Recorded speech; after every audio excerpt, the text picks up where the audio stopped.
Hey, FlimsyLunchTray here, and welcome to World of Warships for a play-by-play analysis with the Tier 9 destroyer, which would be the Friesland.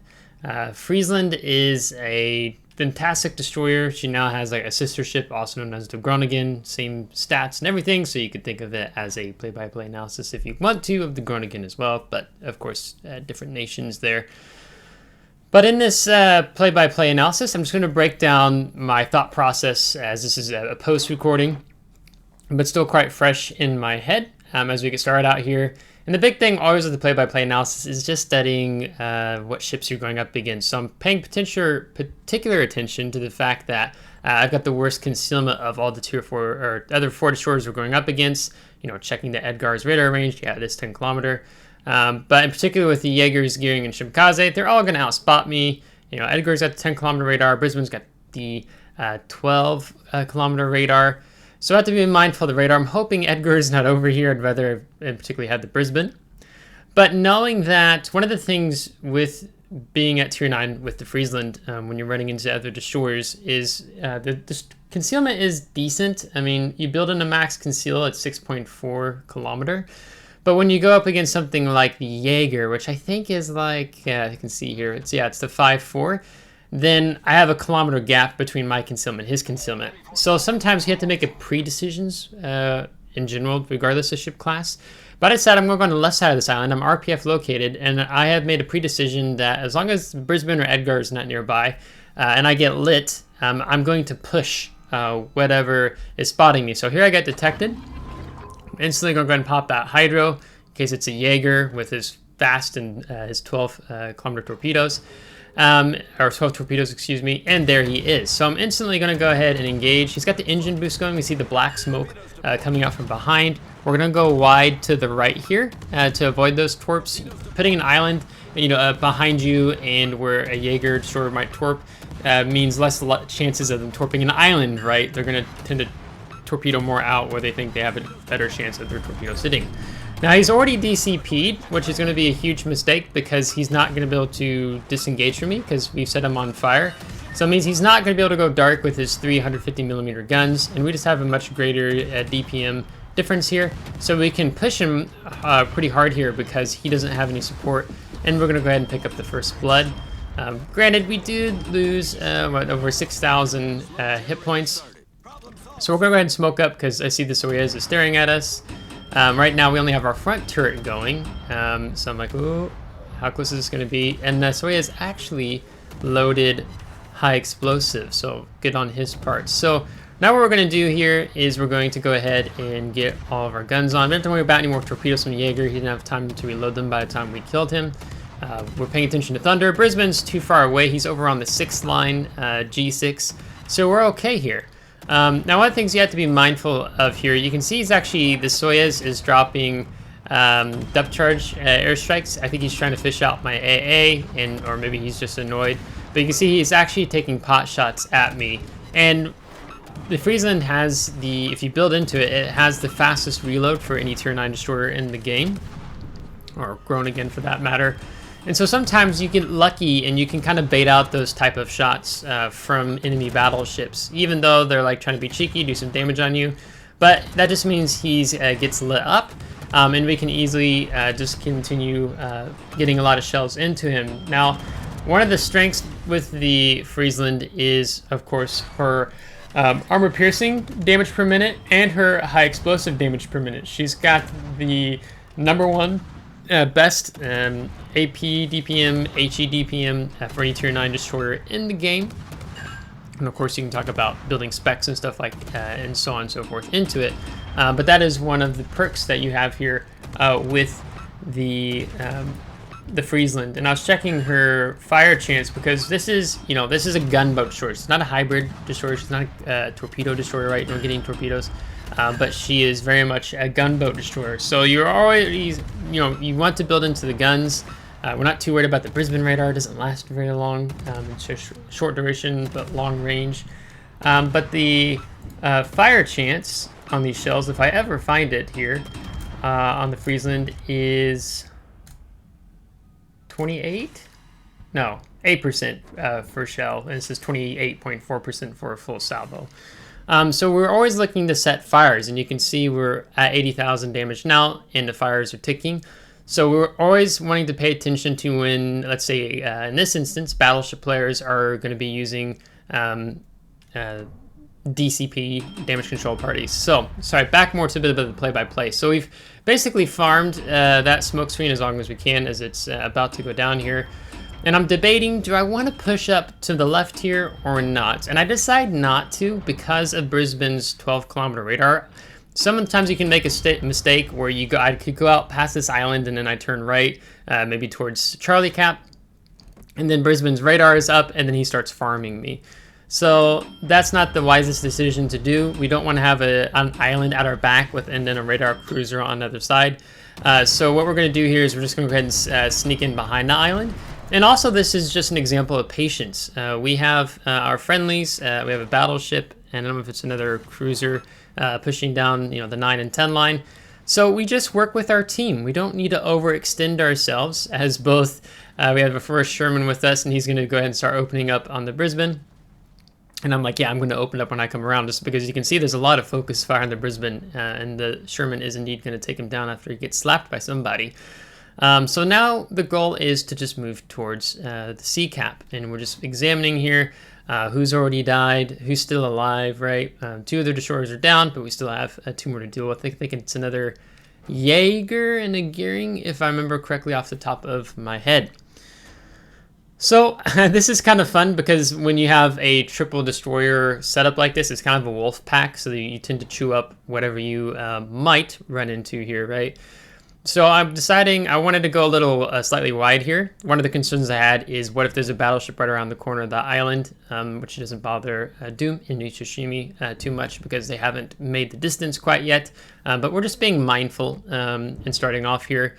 And I'm like, wow, we could just really smoke up and start farming them. But then there's always the flip side that if everyone smokes up, then you won't be able to see the ships that you want to shoot at. So what I'm going to do here is I'm going to move to the right, and I want to get eyes on the enemy ships in the sea cap for both the 4th Sherman and the new Tsushima. And of course, if Wisconsin fires his guns, then the smoke fire penalty is going to put him at a massive disadvantage. And so, now you just see the team is just opening up on him as we lose both the Iowa and the Hayate on the other side of the island here. And I think that Wisconsin just fired. I think that's why I went ahead and decided to open up here. And I'm actually going to go ahead and just be cheeky and go into the Sherman's smoke screen.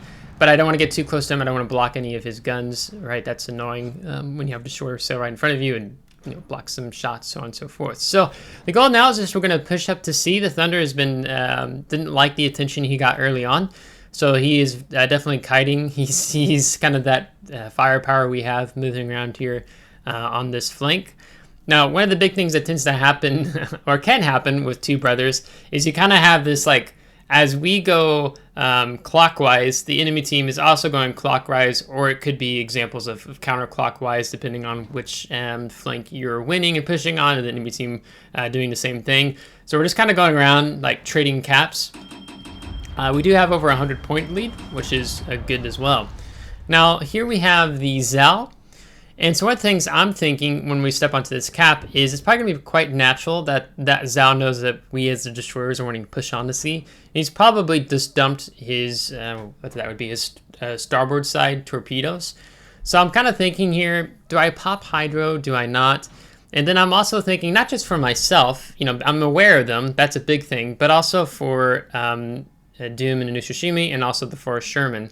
So I decided it's probably going to be worth it to pop Hydro here, not just for myself, but also for the benefit of my teammates.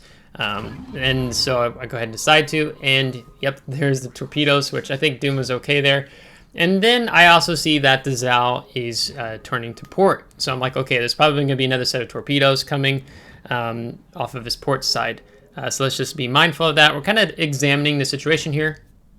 We are getting some spotting in. We're at 26,000 spotting damage as a whole, as our team is focusing on trying to take out that enemy Thunder there on the back J line. So now the mindset is to push up to see if we can engage this Montana. Not too interested in the Zal because he's just cutting away, and there, of course, there is the other torpedo rack. So we did call it right. So I'm calling that out to Doom on comms, just to be mindful of those. And so in my mind, you know, I'm seeing, okay, can I actually take some shots here without being spotted? But the Zal is he's going to be getting in between the gap of those two islands. So I decided, let's just go ahead and smoke up. I can move up a little more, and even Doom and the new Shishimi can use the smoke as well. And we're just going to start opening up on this enemy Montana, who's going to make a really big mistake here. I just want to point that out, as enemy Jaeger is continuing to have his way with our team as they swing down in our spawn cap in the back. So we're gonna keep opening up here. We're like, okay, we know roughly where he is, but then he goes ahead and he shoots and fires his main gun, so the smoke fire penalty works an advantage for us here. So we're gonna go ahead and see if we can get the fire set. So we're focusing basically the superstructure, and we also get to take out some AA. That's kind of another advantage, but it's not, we don't have like a CV this game, right? So, but that's just something else to consider. Now, Montana DCP's one fire. I don't know if he had a second fire set by someone else, but since he goes ahead and DCPs, I'm going to see if I can't switch to the Adatara and get some shells landed on him. He's a little farther away. We are more of a range build. We have 14.8 kilometer range with these guns because this is a gunboat, right? So that DCP should be off cooldown and now on the Montana. So now the goal is to actually set fires across his ship. So we have one on his forward part of the superstructure. I didn't know if he had fire prevention or not. And then I was like, I'm going to aim for his bow. We set a fire on the bow. Now I'm like, let's aim for his stern and see if we can get a fire set on his stern. We get a fire set on his stern. I was like, wait, that fire seems too far forward on a superstructure. I don't think he has fire prevention, meaning I can get set 2 fires on superstructure. And so we set another fire. So we are making this Montana a crispy crocodile, if you will, with that permanent camouflage he has on. And we're just going to keep focusing in. So it was a mistake for him. We wanted to use the damage control party as we pick up the Wither, but then also for him, we're using the damage control party for one fire, what it looked like at least, and then turning into us, just because, you know, our whole team is rotating together here. So, you know, no reason to sit in the smoke any longer, so we're going to go ahead and do a strategic notching of using the island to get us better turned around here. But there are some torpedoes, and those are looking pretty slow. So I think those are, I'm looking, I'm like, I think those are the gearing torpedoes. You know, smoke screens are magnets, so another reason of just why there's no need to stay in the smoke screen, because there's nothing else to shoot at. Now there is a destroyer on the, what is that? That's the D cap. So we're going to go ahead up here and see who else is up here. I'm thinking since those were gearing torps, I think it's the Jaeger that's on the Delta cap, flipping our Delta cap. So we're going to go ahead and move up here in the meantime. We have the Adatara still sailing away. And there's some torpedoes. Now the thing is, it could be the Edgar torpedoes. I think he gets a 13.5 kilometer range on those torpedoes, if I remember correctly. It's hard to track and keep everything in mind. So he can definitely spew out torpedoes. As our Sherman's going to go ahead and use his hydroacoustic search, which is wise. And it's the gearing. That's who we get eyes on here, as the fins of the crocodile flap in the air. So I say Jaeger's on D. We already have our Annapolis is actually already turning back. So without even having to say anything, he's like, you know, basically what happens is if you just keep sailing around in a circle, you know, you'd have the enemy team doing the same thing. In this case, it's just one destroyer. So it's quite likely that the Annapolis can deal with it. So he uses hydroacoustic search before he actually gets around the corner of the island. Using his radar, he sees the Jaeger and about to take him out. Now, in the meantime, myself and Doom, we're going to go up along the edge of this island. Now, I'm going to get really close to my concealment here. I don't want to be seen right now. I very much respect the Edgar guns, and I don't want to draw Edgar's attention if it can be helped. But, you know, Edgar kind of has bigger problems. He's got some other battleships and cruisers much closer to him than himself, but we do go ahead and get spotted, so we're going to go ahead and open up. Now, probably I should have actually been using the armor piercing here. That would have been much better overall. I mean, you can see how many non-pins we're getting. And I'm trying to get it up on a superstructure, but I'm hitting that upper belt as well. And I'm also trying, the mindset is also try to see if I can't set a fire, which we don't. Probably would have been better if I would have used the armor piercing shells in that example, or in that engagement right there. So now it's just the Edgar and the gearing player. And so we're wanting to go dark. So I'm going to go dark here. Ideally, yeah, so we do go dark. And according to if a gearing or Edgar are paying attention to us, it looks like we're sailing away, like we're going to the Bravo cap. So you psych players out by doing that, because then they think you're not actually pushing in or pushing towards them. Because I don't want to engage the Edgar, but I do want to take down the gearing. We saw how low his hit points were earlier in the game. So I know I'll easily win that engagement, since the gearing is a hybrid destroyer, right? But we have our hard acoustic search up, so we're all safe to go there. Also respecting Edgar's torpedoes as well, his guns, and we do get detected. And so I think I was a little slow on noticing that, so I'm like, wait, where is he at? Here he is. So now we're going to go ahead and start opening up.